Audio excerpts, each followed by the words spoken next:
What's going on, everybody? It's Carl here, and today we are going to be working on the fuel system. So I got a few updates of what I've done so far off camera. So I have plumbed up the return line and the feed line all the way to the new fuel filter. Okay, so we got all that plumbed up, everything's tight. So the next thing we got to do is I want to get the tank wired up and ready to go pretty much. So as you can see, we got the fuel pump wires hanging down here, and I have a relay kit. So here's the relay kit with the wires and then all the extra goodness right here. So we just got to find a place to mount this relay, and I'm pretty much going to mount it right by where the original plug for the fuel pump was. So, you know, just to keep everything close, and then we'll wire it. And I do got some plastic wire loom that I'll put all the wires in once it's done, so it looks nice. And then after we do that, we can start to take off the old fuel lines, or the old fuel line, and get that out of the car. And then we're gonna put this quick disconnect fitting on the end for the fuel rail, and then we're going to fit up this AN fitting on some of the hose we got over there, and then we're going to try to route the fuel line through the frame rail out, probably follow the subframe connector and get it to the fuel filter, and then we'll build that end, and then we'll get all that connected and we're done. So that's the goals for this video today of what we're going to be doing. So let's get this relay mounted, and then we'll go from there. All right, so I did quite a bit since the me explaining what we were going to do here. So I got the relay mounted, and I figured this would be a nice spot, you know, up here, tucked away, out of the way. And so as you can see, I made I took some plastic loom, and that's kind of how I made my harnesses, right? So one side here, we got power and ground coming from the fuel pump. And then the power wire goes to the relay.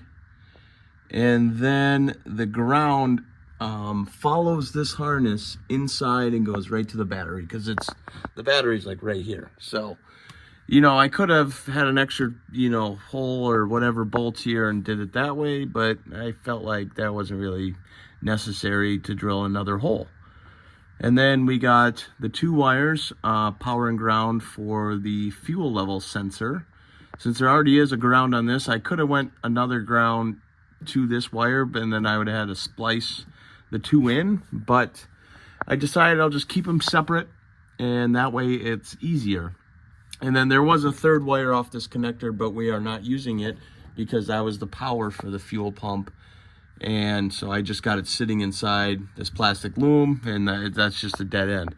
But the wire is still there if anyone ever wants to go back to original, you know, when they own the car. I mean, I'll never sell it, but that would be after when I'm dead. But and then anyways, so from the fuel pump power to the relay, then we got the other power, and there's a fuel pump power, and then there is a it's another 12-volt power ignition power, which will trigger the relay to come on when you turn on the car, which that all runs inside the car. And we got a nice grommet there.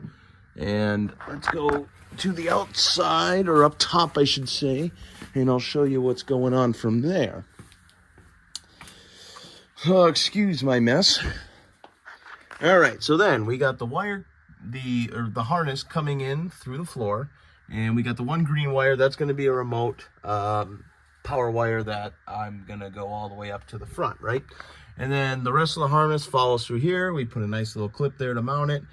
It routes through inside just to stay out of the way, and then it goes down under, and it comes up, you know, inside the quarter panel and follows all the way to the back.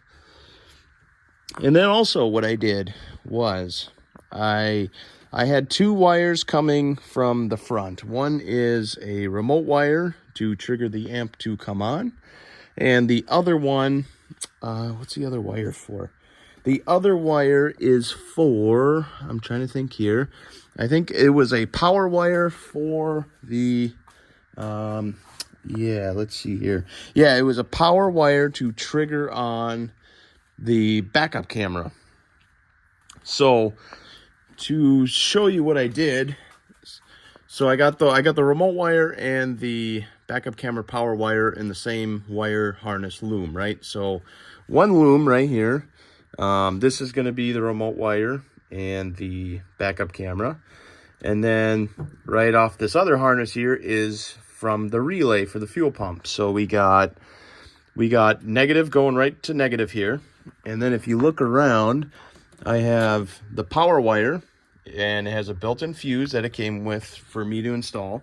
So I got that all soldered in, and then that power wire goes right, comes out right here, and goes right to the kill switch. So when you turn off this kill switch, it's going to kill power to the battery, or I'm sorry, to the fuel pump, to the one, I remember one of the power wires is to the amp, so it'll kill the amp, and then it will also kill all the power to the rest of the car. So the only thing that will still have power separately would be the battery and the alternator, I'm pretty sure. Yes. So, because if you remember, the battery and the alternator are together on the bottom here. And that's the only way there would be power, but the car can't run without the, that connection of the switch. So it'll kill everything, which is awesome. And as you can see, we got the harness nicely done up here too. So even though the tape that I got is just not sticking, which kind of sucks. It's just not sticking like I thought it would. But that's, that's whatever. But anyways, as you can see, I kind of rerouted a lot of the wires just to tidy it up. And it's all mounted on this. This used to be a spare tire, support bracket inside the quarter panel, which that's never going to hold a spare tire ever again. So I got it a lot neater, and it's a lot easier to track down where wires are going. And I'm fairly happy with it. And just to show you the other mess we got in here. So because I had to take the speaker out to reroute all these wires and stuff and get it all nice and situated, as you can see, it routes pretty nicely. I do got to finish up there, get the wire loom back on, but I got to take that dash panel down and do that, but that's easy. Where was I? I had to rewire the speaker because even though I wired in the speakers up here like last year or whatever, I noticed right below that was they had this plug on there, which I assume was for the original speakers, but then they had these really cheap oh yeah, here they are, these little doohickeys on the end of the wire, and they were just sitting in there all loosey-goosey. So eventually, if the car rattled enough, I would have lost power in the speaker and then wondered what the hell's going on. But they had it all wrapped in electrical tape, and there is no way, like I didn't notice it when I soldered this up a year ago. And so guess what? I guess I just did another solder joint, and at least the speaker wiring is done. And I'm going to wait to put the speaker back in because I did mess up big time. So my yellow AV cable for the backup camera, I forgot that this cable was really long. Like, we had a bunch of extra length that I had stuffed in the quarter panel. Well, so I decided I was going to go shorten it. So I cut it in half and cut it to length and all that. And then I realized that video cable, and I totally forgot this, has a bunch of tiny wires. And I'm like, there is no way I can splice that all back together. So I'm just going to buy another video cable, but it's going to be a lot shorter, so I have a lot less excess wire hanging around. And we'll just have to reroute it. So I got to wait to put the speaker back in for that. But so that is what I've been doing on the wiring side. And so really, next thing, I want to get the old fuel line out. I haven't done that yet. I'm very close. I had to take out the seat and all that. to get access to the floor because I bolted the fuel line clamps to the floor. And, you know, so here we are. And so once I get the fuel line out, then we can route the new fuel line, see where it's going to go, get the nice end piece on, and go from there. So let me do that, and I'll show you what's next. So this is where I got to now. So as you can see, we got the sub box in, and we got all the wires back wired up to the sub box. And I did go out, I bought a new yellow AV cable, so I got it plugged in back here, so I was able to put the tail lamp in and all that. And then I got it routed all the way up front. I got it to here. I am gonna have to buy, I'm gonna see if I can go buy like a 2 foot or 3 foot section or something. And I got couplers for it, and then that should be all good to go. So we still got to put the speaker back in, but now that we got the AV cable, we can just plug and play on that. And one other thing, we got, actually a couple things. We got the exhaust system back in, which I think the exhaust is supposed to sit up a little higher, but it's not too much of a concern because it does pass over the upper panhard bar. We had to put the upper panhard bar in. I needed even the lower on because these brackets from UMI on this side, it just doesn't quite fit like it should. And you know, their instructions, the brackets look a little different, so they must have updated the design. But I just needed both on here to see if the lower would bolt in place. It seems to fit all right. So I just got to hang in there with a little bungee cord just to stay out of the way for now. But one thing I want to point out, I put some new rubber exhaust mounts on, and I think I'm going to go out and I'm going to buy 2 brand new ones, and Napa sells ones just like these. So this rubber mount that I had laying around, I had a pair. They're a lot squishier and a lot softer. And so when you try to bolt it up tight, it just ends up squishing the mount, and it doesn't really, you know, stay where it's supposed to.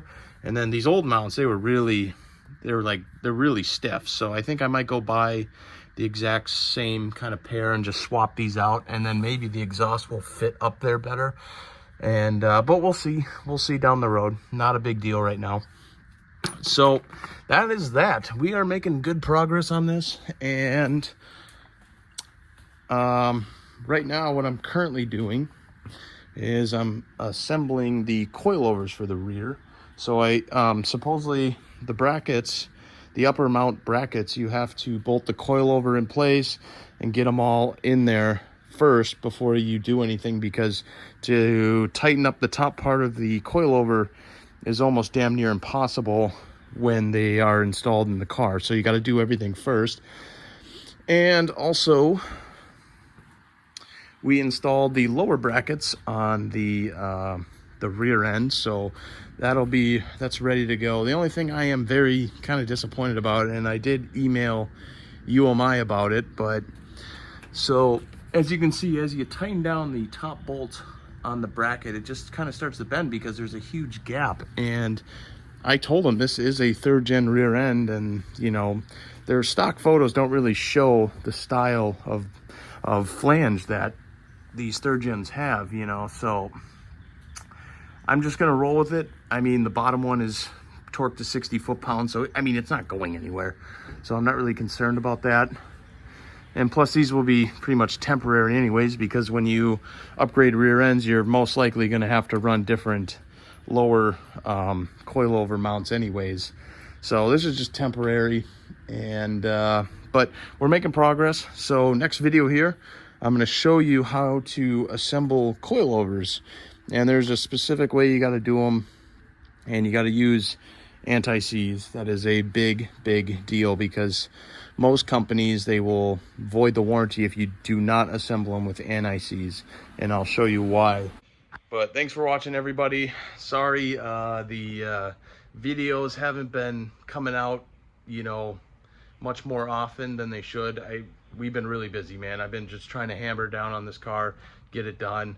And Back to the 50s is coming up this coming weekend, and so there's gonna be a lot more videos on the car shows. You know, we've been doing a lot of car shows, so it is what it is. It's just a busy time of year, you know. I'm trying to go to the cabin too, enjoy time up there, and I got other projects up there I got to do, which it seems to be every time I go up there, I just drink beer and don't do anything. So, or go fishing, you know. But thanks for watching, everybody. Please subscribe for more, and I'll see you guys in the next one.